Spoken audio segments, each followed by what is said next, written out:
Malar's kitchen பார்க்கும் உங்கள் அனைவருக்கும் என்னுடைய அன்பான வணக்கம். இன்றைக்கி சூப்பராக நல்ல டேஸ்ட்டாக வெண்பொங்கல் எப்படி செய்யலான்னு தான் நம்ம பார்க்க போகிறோம். ஸோ வாங்க இந்த சூப்பரான நல்ல டேஸ்ட்டான வெண்பொங்கலை எப்படி செய்யுதுன்னு பார்க்கலாம். வெண்பொங்கல் பண்ணுறதுக்கு ஸ்டவ் ஆன் பண்ணி பேனில் அரை கப் அளவுக்கு பாசிப்பருப்பு சேர்க்குறேன். பாசிப்பருப்பை லைட்டாக கலர் மாறி வறுபட்ட வாசனை வர வரைக்கும் வறுத்துக்கணும். ஸ்டவ்வை சிம்லே வச்சு பாசிப்பருப்பை நல்லா வறுத்துக்கலாம். இந்த மாதிரி பாசிப்பருப்பை வறுத்துட்டு பொங்கல் பண்ணும்போது பொங்கல் ரொம்ப டேஸ்ட்டாக இருக்கும், அதே சமயம் நல்லா வாசனையாகவும் இருக்கும்.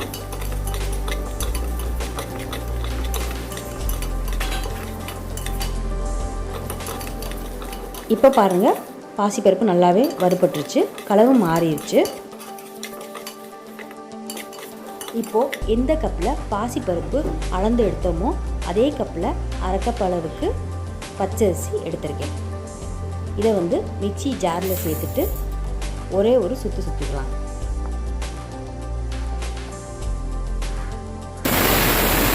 இவ்வளோதான் போதும், ரொம்ப அரைக்க வேணாம். இந்த மாதிரி ஒரே ஒரு சுற்றி சுற்றிக்கலாம். இந்த மாதிரி அரிசியை உடைச்சா போதும். இப்போது வறுத்த பருப்பு கூட அரிசியும் சேர்த்து நல்லா 2-3 தடவை வாஷ் பண்ணிடலாம். வாஷ் பண்ணி தண்ணி கீழே ஊற்றிட்டு நான் அரை கப் பாசிப்பருப்பு, அரை கப் பச்சரிசி எடுத்திருக்கேன். ஸோ மொத்தமாக 1 கப். இப்போது தண்ணி அளந்து ஊற்றுற கப்பு மெஷர்மெண்ட் கப்பில் 1 கப். அதனால் 2 கப் அளவுக்கு தண்ணி சேர்த்துட்டு 1.5 கப் அளவுக்கு திக்கான தேங்காய் பால் சேர்க்குறேன். மொத்தம் 3.5 கப் அளவுக்கு சேர்க்குறேன். அரை கப் பாசிப்பருப்பு, அரை கப் பச்சரிசிக்கு 2 கப் தண்ணி, 1.5 கப் திக்கான தேங்காய் பால், மொத்தம் 3.5 கப். இதில் தேங்காய் பால் தான் சேர்க்கணும்னு கிடையாது, பசும்பால் அல்லது பாக்கெட் பால் எது வேணாலும் சேர்த்துக்கலாம். ஆனால் தேங்காய் பால் சேர்த்து பொங்கல் செய்யும்போது ரொம்ப ரொம்ப சுவையாக இருக்கும். இப்போ இதில் 1 டேபிள் ஸ்பூன் அளவுக்கு நெய் சேர்க்குறேன். சேர்த்துட்டு இதை மூடி வச்சு ஒரு 3 விசில் விட்டு ஸ்டவ்வை ஆஃப் பண்ணிடலாம்.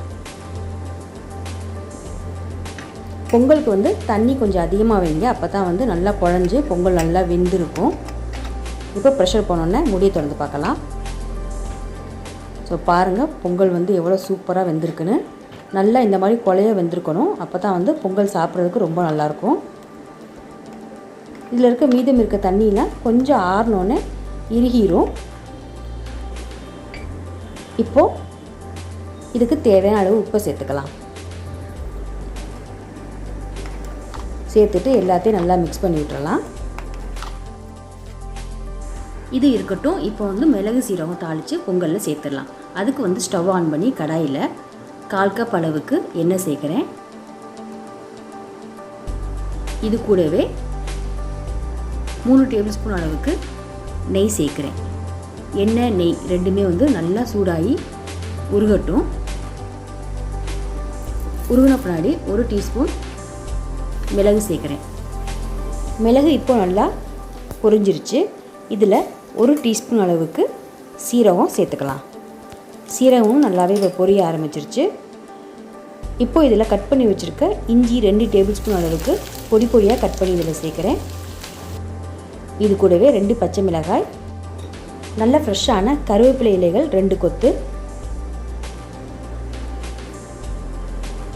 சேர்த்து கொஞ்சம் பொரியட்டும். அப்புறம் முந்திரி 10 சேர்த்து எல்லாம் நல்லா பொன்னிறமாக வரட்டும். மிதமான தீயிலே வச்சு எல்லாத்தையும் நல்லா வறுத்துக்கலாம்.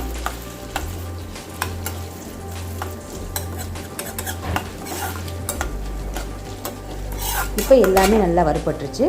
கடைசியாக 1 டீஸ்பூன் அளவுக்கு பெருங்காயத்தூள் சேர்த்துட்டு ஸ்டவ் ஆஃப் பண்ணிடலாம். இப்போ வறுத்த மிளகு சீரகம் எல்லாத்தையுமே நம்ம ஆல்ரெடி ரெடி பண்ணி வச்சுருக்க பொங்கலில் சேர்த்து மிக்ஸ் பண்ணிடலாம்.